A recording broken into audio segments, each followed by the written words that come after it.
Hi, my name is Leroy Axelman, defensive coordinator for Richmond Giant Midgets. Eddie Alford, head coach of Richmond Giants Midgets. Fellas, good ball game today. Tell us a little bit about how it went. How was the flow of the game for you guys? It started off a little slow. They got a great team. They were very prepared. I don't think they had the foot speed we had, and once we got warmed up a little bit, we started running off a few points, getting outside. But it was a very good team. Played very well coached. Speed seems to be a big factor down here, especially when you run into this kind of muggy weather with a lot of teams. Has that been kind of the trademark of you guys this year, quickness? Yeah, go ahead, Coach. Well, we've been working on our speed since August.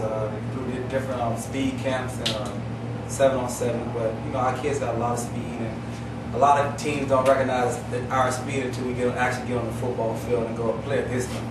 I noticed that, Coach. One of the coaches was telling me you can scout a team from tapes and various other things, but it's hard to scout speed. Sometimes you just can't tell until you're right down there on the field and you say, whoa, what was that? And that must be a factor, huh? Yeah, it is. That is. I mean, it's hard to get a gauge until you actually get on the field with a kid. And not just the speed. I think we have a lot of depth at speed. A lot of kids who can run, not one or two kids. So when that keeps coming in different waves, it kind of wears the team down from chasing, and then you're able to pound a little bit more. So. Well, tell us a little bit about that. Now, in terms of composition of your team, tell me about a couple of the kids maybe that have been special for you this year. I know all of them have been special, but maybe a couple that have been real standouts. Tell us about them. I'll start with him on defense. Go ahead. Okay. Well, first of all, like I said, we got a great group of kids. We got our team leader, Timothy Irvin, Quan, and we got a lot of great guys. First of all, I got a great head coach that is still disciplined in our guys. We got a great coaching staff, and it kind of trickles down here from the head coach to the assistant coaches and to the players and to the team moms.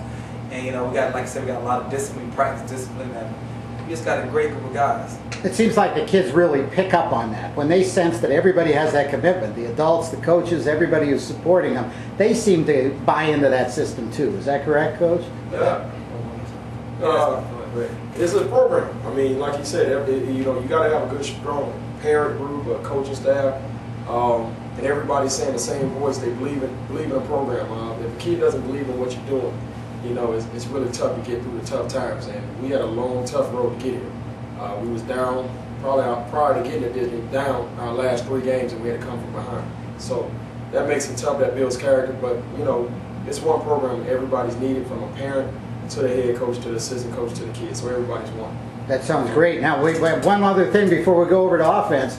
That Irvin, that sounds like he's got something in the genes there, huh? Is that a little bit of family connection with football, I would think, huh? Yes, he got a lot of family genes from Michael Irvin to Cedric Irvin to Timothy Irvin. He got a great bloodline. He's a great kid. He got great discipline, a great football player, and he's a great person, overall. That's great. Talk about us, a couple of kids on offense, Coach. We start right back again with Tim Irvin. But not just Tim. I mean, last year I would say Tim was really a dominant factor. This year we have a lot of kids. Have Daquan Johnson. You have Erman Lane, number 10, number 18, Tyree Brady. We was able this year to have 2 great quarterbacks, in Tavares Sneed, number 1, and Nigel Dillard at number 3. So. And then we also was able to put together 2 good lines, and that kind of wears on people. So instead of us looking at having 30 kids as being a problem and getting mandatory, we have 30 quality kids that we play them on, which helps us down late in the game. So it was more of a wave this year, but Tim is definitely a kid, but we have a lot of talent, a whole lot of talent. You were talking about you had some adversity in getting here. I would guess after that first tough game, the kids must have learned something, or all of you learned something from that, because when you went 3 in a row there just to get here, there must have been a turning point late in the season when you said, okay, now we're getting real serious about things. What do you think? Did kids pick up after that first win? Did they keep going from there? What was the response, Coach? Well, I would say our city championship game, we haven't trailed all year, and we were down at half 20-6, and we came back and won 26-20. And right then now, I think that's when the kids realize that we have something special going, and they refuse to lose attitude. So, that takes you where you've never been. And now, they feel they can do anything if they just stay together and play as a team. So I would say that was a turning moment against Win Charity City Championship. Can you remember what you told the kids at halftime of that game, being down? That must have been a shocker at first for a lot of them. What did you say to them? Do you remember? Yeah, I play one play at a time. So all you can do is take care of that one play at a time. And coach uses the term that we took from Rutgers, chopping wood, just keep chopping wood, but win one play at a time.